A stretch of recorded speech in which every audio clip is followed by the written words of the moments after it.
Now, there weren't a lot of situations in which, even if I was running butt-ass naked, that I could have got there. So, okay. Big deep news. I think Myles is talking about trying to rush the passer without being chipped or Roderick having any help. I think that's what he's referring to. And if he is, he's right. Like, Myles Garrett actually didn't play bad. I referenced it yesterday. I thought he was winning some of his matchups against Broderick Jones. It was just either Aaron Rodgers was getting the ball out quick, or we had Darnell Washington or another tight end in there to help, or we had a running back like Jalen Warren chip on Myles Garrett, and he wasn't really able to do anything. It's not that he's a bad player. I know that's the big rhetoric today. We just did better at coaching and game planning against Myles Garrett. I mean, yeah, you got to give credit to Arthur Smith, got to give credit to Coach Tomlin, got to give credit to Broderick Jones for improving his play, and credit to all the guys that assisted Broderick Jones. That was a team effort. Aaron Rodgers getting the ball out quick. That affected Myles Garrett's impact. But him being a bad player, I saw sometimes he was winning, but Rodgers got the ball out quick. He was smart enough. And then the other times he wasn't able to really get to the quarterback, it's because we had some guys helping Broderick Jones. I just don't want to hear about Myles Garrett being better than TJ Watt. They threw the stat out there on the broadcast that showed TJ Watt is better in literally every category since both of these dudes got drafted. And then you saw it again yesterday. TJ having the better game, tackles, pass deflections, had half a sack. Myles Garrett didn't do anything. Now, I think the main part of that was due to us actually having a good game plan as opposed to Myles Garrett being bad. But TJ Watt versus Myles Garrett, the debate should be over. And the fact that you have Myles Garrett complaining about the state of his team and the Browns losing and how he feels like it's same shit, different day with them, it's like you only have yourself to blame. Yeah, it's frustrating. I lose the same way every time. It's frustrating itself. I mean, you were the one that said you're all about trying to win a Super Bowl, and you didn't necessarily just want to retire as a Brown, and then you signed back with the Browns for record-breaking numbers. It doesn't add up. I don't think you can really point your finger at anyone else but yourself. You requested the trade, and then you backed off the trade request pretty quick when the Browns gave you, 40-something million per year. So that's that. Wanted to do a new thing for this Monday show. I'll probably keep doing it for the next day reaction shows, and that's 3 stars of the game. The 3 stars of the game. Now, can we do it for losses? Probably. Well, why not? We can still do it. 3 stars of the game. Big Deeks, 3 stars from a Steelers standpoint because it was a great performance all around. Steelers offense, defense, special teams, even with the Boz slip up. I thought played at a high level, dominated the game. But let's highlight the 3 players that I think stood out the most. And we'll go from 3 to 1. You guys let me know in the comments if I missed anyone. What are your 3 stars of the game? Who are your top 3 players? At 3, I got Nick Herbig. I feel like he is not only becoming one of the best edge rushers on this team, in the division, in the conference, but also in the entire NFL. He was announced as the defense's 12th starter yesterday, and he backed it up. It was for good reason. Posted a stat line of 2 sacks, 2 tackles for loss, a pass deflection, 4 QB hits. And I would say with that stat line, probably in most other games, he would be higher than number 3 on the 3 stars. But when you have Aaron Rodgers playing like vintage Aaron Rodgers, I'm going to take 8 over Nick Herbig for the 2 spot.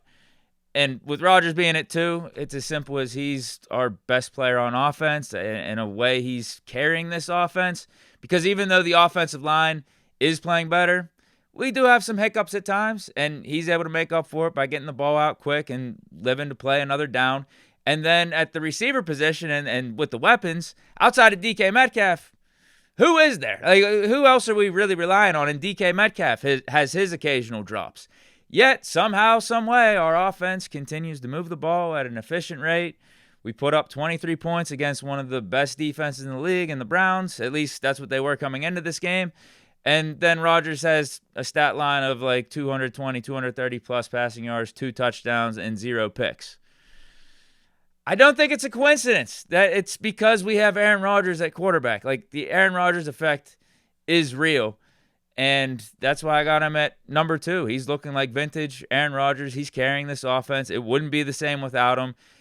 And that decision to go with Rodgers over bringing back Russ and Fields is absolutely aging like fine wine. But at number 1, we got Jalen Ramsey. I'm talking about Rodgers looking like vintage Aaron Rodgers. Jalen Ramsey's looking like vintage Jalen Ramsey. He looked like the best player on defense yesterday, period, with both teams involved. TJ Watt, Myles Garrett on the field, and Jalen Ramsey had more sacks than both of them. I'm going to probably tell my kids about this. I played in a game with TJ Watt and Myles Garrett, and I had 2 sacks. That's crazy, huh? And to top it off, dude wasn't even supposed to play in this game. Coming off the hammy in the Dublin game, it was expected he would miss at least like maybe 2 to 3 weeks.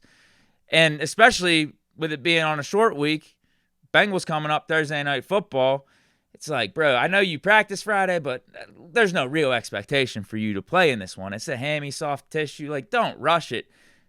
But he sped up the recovery process, made sure that he was out there for the guys, showcased the leadership by wanting to be out there, man. Like, I think that says something. I think he was really sending a message that he's all in for this Steelers team, this Steelers season, and you also got to back it up. It's not just having the message that you're all that stuff, but then doubling down on it and backing it up on the field with the stellar play, the stellar performance, the 2 sacks, nice tackle for loss, one-on-one tackle early in the game, and lockdown and coverage. I think Jalen is proving that he's not only still one of the best corners in the league, he might actually be the best at this point. And I think even Aaron Rodgers would agree with having Jalen Ramsey at number 1 over him, even with how well Rodgers played yesterday.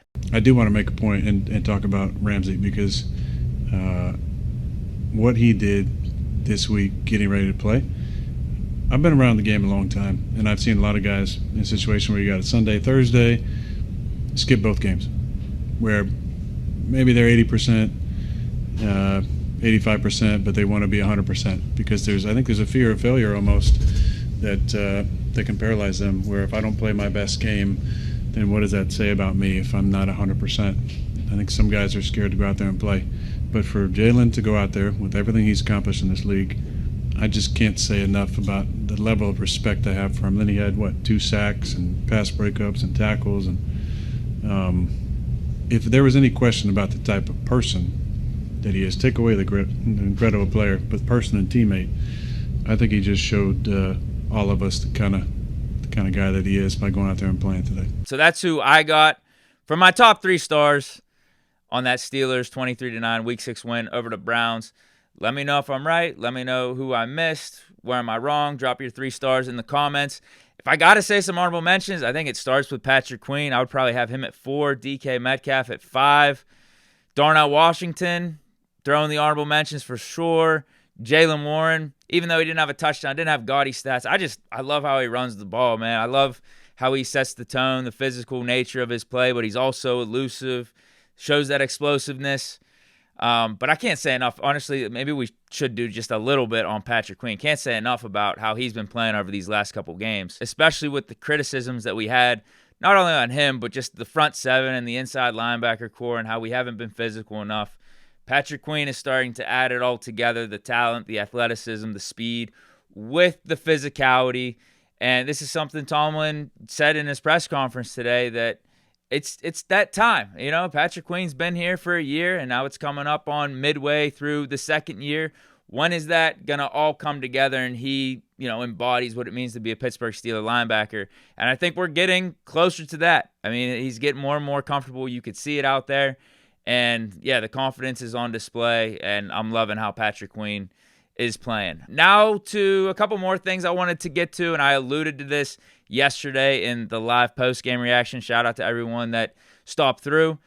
But wide receiver too. Even though we played really good in all facets of this game, I still think it's glaring. If we want to button this team up from a roster standpoint and try to turn over every stone, got to get a legitimate wide receiver too here, because the stat was jarring that they pulled up on the broadcast. It's like outside of DK Metcalf, we don't have a receiver that has more than 1 catch. Or no, it was DK Metcalf and Calvin Austin. Outside of those two, we don't have a receiver that has more than 1 catch. And I think that stat carried over after yesterday. Am I wrong? I guess Roman Wilson maybe has 2 catches. Was that his second catch yesterday? Still, not good, no matter how you want to spin it. And with Calvin Austin being out, all we have is DK Metcalf. You got guys like Roman Wilson, Scotty Miller out there, Ben Skoranek, not really threats in the passing game. Could they be? Yeah, but the proof is in the pudding up to this point. They're not getting the production. They're not getting the stats that we need from them to, feel like we actually have something that we can rely on outside of our top two guys. And Adam Schefter alluded to it today on Pat McAfee's show. Like, not only am I seeing it, the fans seeing it, but he's saying Steelers front office are definitely going to be looking for someone before this trade deadline. I would think that there will be trades that are made this week because there were last week. You've got the Chargers looking for a running back, the Steelers looking for a receiver, the Eagles always looking for help. And who is it? I mean, I don't really care to this point. Just get someone. Just get a Jalen Waddle. Get Olave. Get Shaheed. I don't care. Trade back for Pickens at this point. I mean, Pickens is – I saw some of the highlights from yesterday. Jeez, oh, man, dude. What if – man. I might have to take the L on that one. I might have to, but I can't because we're 4-1 still. And who knows what him still being here could have done for the team chemistry and all that. But, man, from an on-the-field standpoint, we could have just literally done nothing this offseason. After the DK Metcalf trade, we bring in Rodgers. We make all of our moves on defense and stuff. We could have had still DK Metcalf and Pickens here. Didn't have to be an either-or situation. Especially, too, as we continue to talk about trying to trade for a wide receiver, too. It's like, we had someone. Oh, well, I digress. But last thing I wanted to go over for this Monday, I can't say morning reaction show, Monday afternoon reaction show, next day reaction show, is the tight end room. Because we saw Darnell Washington arguably have his best game as a Steeler yesterday and the impact that he has on the offense. Not only when he gets the ball through the air, but also in the run blocking. I think one of you guys brought it up in reaction to yesterday's show, and it kind of hit home with me. What I was trying to say and allude to whenever I was discussing Darnell's impact on yesterday's live show and how he has, just different elements to his game that stand out versus everyone else in the tight end room. I think it could be summed up pretty good here by Maui to Boise. It says the value of throwing to Washington is that his presence is used to announce run play, early play action pass to Washington and feeding him regularly, and teams cannot dismiss the pass. I think that's it, man, because like Darnell Washington being out there, he's like that sixth offensive lineman, excellent in blocking. Not only, he definitely helps out in the pass blocking, but in terms of run blocking, that's his claim to fame. That's what his highlight was coming out of Georgia. But you see also, when you utilize him in the pass game, he's not going to disappoint there either. You get him the ball in space, he's hard to take down. It seems like every time we get him the ball, he's able to fall forward and at least get you an extra 5 or 6 yards, even if it isn't pretty. But when he has some open space, he moves well. He can get you an extra 10 or 15. And then obviously the presence he has whenever you get to the red zone, you get down within the 20, can't be ignored either with his 6'8" frame. So I'm just wondering, why isn't he our tight end one? After seeing all the snaps that he got yesterday and how he was able to make the most of it, help us out in the run game and then in the play action and the passing game, just all around being a good tight end for you, not just being that blocking tight end. Why not Darnell Washington as tight end one? Why not? He got the most snaps out of all the tight ends yesterday. Made the most of it. Pat Freiermuth, I think that was his least amount of snaps. Jonnu Smith's the guy getting the in between the two. Why isn't that the hierarchy going forward? And Mike Tomlin said it probably will be the case for Thursday Night Football because of the Bengals front seven and how they're a 4-3 team. Has Darnell shown over the past 2 weeks that he deserved more time than just the four-man fronts, or is that just his sweet spot, you think? We're going to divide the labor up week in and week out to suit the immediate needs of the competition. And so the last couple of weeks has been significant for obvious reasons that we've discussed. He's certainly probably going to be in a similar position this week in terms of role because, again, it's another 4-3 team. We'll worry about some of that other stuff when we get to it. Not trying to write off Freiermuth, not trying to write off Jonnu here, but it's like Darnell's got that special wow factor to his game if utilized properly. It's just different. And over these last couple weeks, we're actually starting to implement Washington more, and he's not making us regret it.